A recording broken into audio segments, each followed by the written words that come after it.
Okay, so what I do on an 06 Cummins truck, setting the valve lash, on the crankshaft pulley, there'll be a mark that says TDC for top dead center. What I usually do is mark that so I can see it, then rotate that to the 12 o'clock position.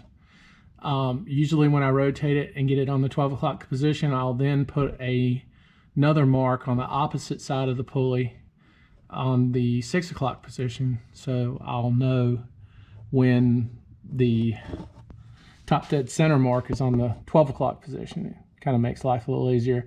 I just turn the crank with a 15mm socket.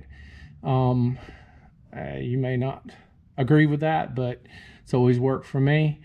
Once you get that on the 12 o'clock position, then your valves should loosen up on the appropriate ones that we're going to adjust. And then when you need to adjust the other set, you'll rotate it around 360 degrees and then the other valves will be loose. So I'm gonna go ahead and put this on the 12 o'clock position and I'll be right back. Okay, so now I have the crankshaft on the 12 o'clock position, and my valves that should be loose on the intake are 3, 5, and 6, and exhaust are 2, 4, and 6. So let's verify that. Number 3 intake is loose. All right. And then number 2 on the exhaust should be loose as well. And you can see. All right. So I'm going to check the lash. I'm 100% sure, pretty sure that it's correct on the intake valve on this number 3 cylinder. But usually what I'll do is you'll have to kind of pick up on that bucket, slide the feeler gauge. I'm using a 6/1000 gauge, just a very little bit of resistance, so I know that one's good. All right, and as you can see, number 3, you can feel that loose. Number 2 should be tight, and number 2 is tight. You can't do anything with that. All right, so that takes care of the intake on cylinder number 3. Now let's check the exhaust on cylinder number 2, because that one should be the one that's available for adjustment. Those I usually do around 21 thousandths.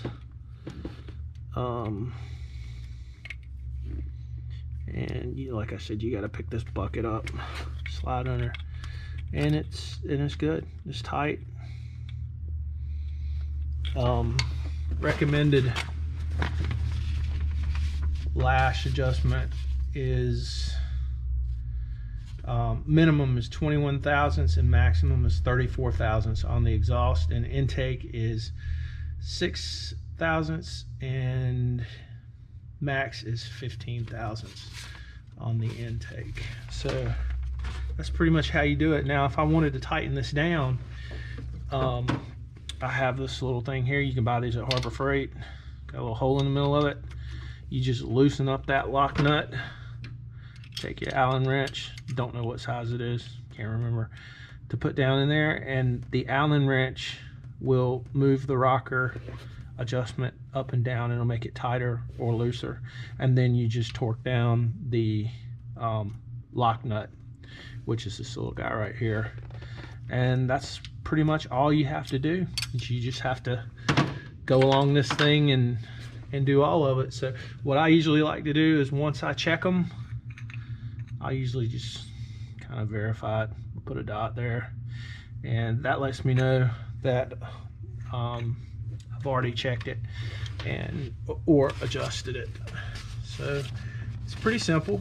And once you do the intake and exhaust valves for that crank position, then you turn the crankshaft 360 degrees, and that will make your cylinder 1 both intake and exhaust loose, and the other cylinders that are left over, and you should be able to find that information online. But it's just a time consuming process, and you just have to methodically go one by one until you get it.